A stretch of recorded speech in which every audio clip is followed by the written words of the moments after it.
Hello, bienvenue dans cette toute nouvelle vidéo. Aujourd'hui on va parler d'une comédie musicale culte de Broadway qui a fêté ses 10 ans cette année. C'est aussi une comédie musicale qui parle de religion et qui est très drôle. Bref, vous l'avez compris et aussi vous avez lu le titre de la vidéo. On va parler de The Book of Mormon.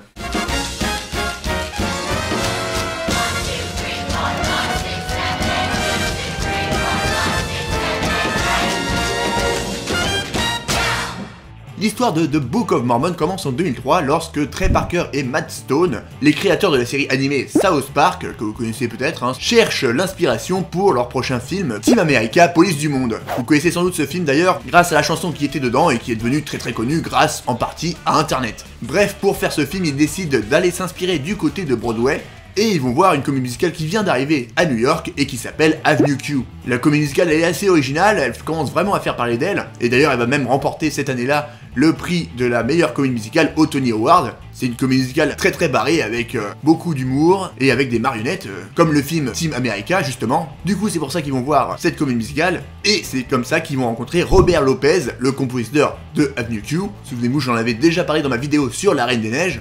Et ils vont tous très vite, très bien sympathiser, et ils vont aller discuter ensemble du projet Team America. Mais ils vont aussi parler d'un autre projet, celui de faire une autre comédie musicale autour des Mormons. Et ouais, c'est un petit peu incroyable comme idée, mais les Mormons c'est une très grosse communauté aux États-Unis et elle fascine beaucoup de gens là-bas. Et les deux créateurs de South Park, justement, c'était des gens qui étaient fascinés par ça. Et d'ailleurs, dans un épisode de South Park, ils l'avaient déjà un petit peu moqué, parodié. Et l'épisode est très connu maintenant aussi. Et Robert Lopez, il a beaucoup aimé l'idée et il était très partant dès le départ pour faire cette comédie musicale. Et donc c'est comme ça qu'est né le projet The Book of Mormon. Du coup ils vont se renseigner un petit peu sur cette religion, ils vont aller interroger des missionnaires. Les missionnaires ce sont des mormons qui vont aller dans un autre pays du monde pour aller évangéliser d'autres personnes. Et c'est de ça que va parler justement la comédie musicale. Ils vont aussi aller à Salt Lake City qui est un peu le siège de l'église mormone. Et donc ils vont aller là-bas pour voir comment vivent les mormons, quelles sont leurs coutumes, leurs croyances, tout ça. Et du coup, après des années de recherche pour écrire l'histoire et aussi pour composer la musique, les chansons,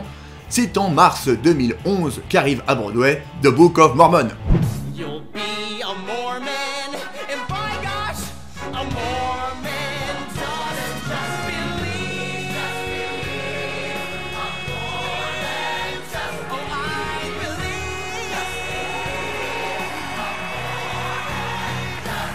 I believe.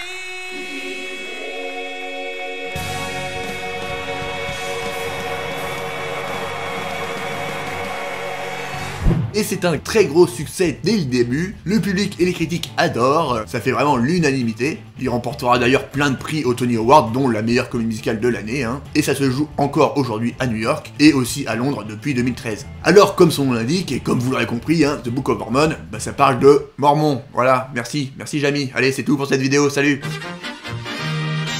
Bon ok, je vais en dire un peu plus. La religion mormone c'est une religion apparue aux États-Unis, issue de la religion chrétienne, et dans cette comédie musicale, je vous l'ai dit, on suit deux missionnaires qui sont envoyés en Ouganda pour évangéliser les Ougandais. Bon mais alors même si ces deux missionnaires ils étaient pas très chauds à la base pour aller en Ouganda, et ils préféraient aller en Floride par exemple, bah ils vont quand même prendre leur courage à deux mains, et ils vont arriver là-bas, sauf que ça va pas se passer comme prévu. Là-bas, eux, les Ougandais, ils en ont rien à foutre de la religion, ils sont pris par la famine, le sida, les tueries entre différentes tribus, enfin bref, pour eux, Dieu ils veulent pas en entendre parler, et c'est là que ça va être un peu compliqué pour eux. Enfin voilà, vous avez compris le point de départ de cette comédie musicale, qui est complètement barré, qui est complètement déjanté, et donc avec cette comédie musicale, Trey Parker et Matt Stone se moquent vraiment de la religion, en montrant un petit peu ses contradictions et aussi ses dérives, mais évidemment ce n'est jamais fait avec méchanceté, et d'ailleurs Matt Stone a dit que The Book of Mormon était une lettre d'amour d'un athée à la religion.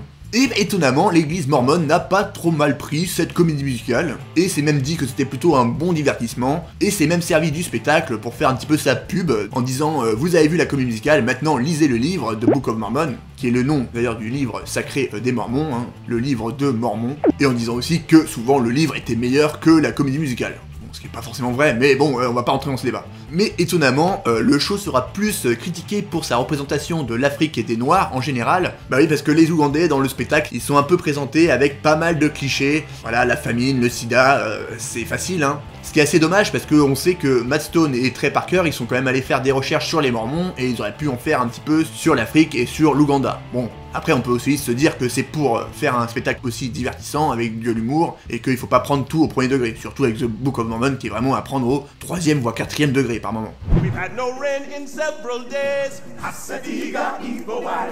And 80% of us have AIDS. Hasadiga Igbo-wai.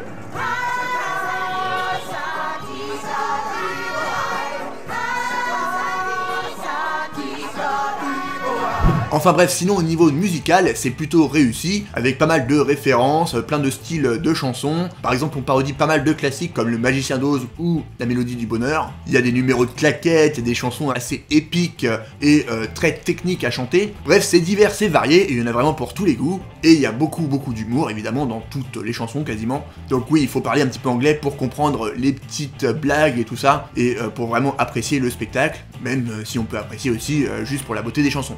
Et c'est un spectacle que malheureusement je n'ai toujours pas eu la chance de voir, mais j'adore écouter certaines chansons en boucle, comme par exemple Hello, Turn It Off, I Believe, qui sont devenues maintenant des chansons cultes après 10 ans d'existence, et ouais, 10 ans c'est pas rien, et c'est pour ça que j'avais quand même envie de vous présenter cette comédie musicale, qui vaut la peine d'être découverte, parce qu'elle est vraiment unique en son genre, parce que sur le papier, personne n'aurait pu penser que ça pourrait marcher.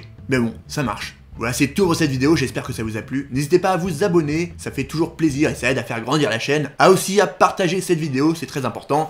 Laissez le petit pouce bleu, tout ça, vous connaissez la chanson. Je vous dis à bientôt pour de prochaines vidéos. D'ici là, prenez soin de vous, allez voir des spectacles musicaux. Ciao!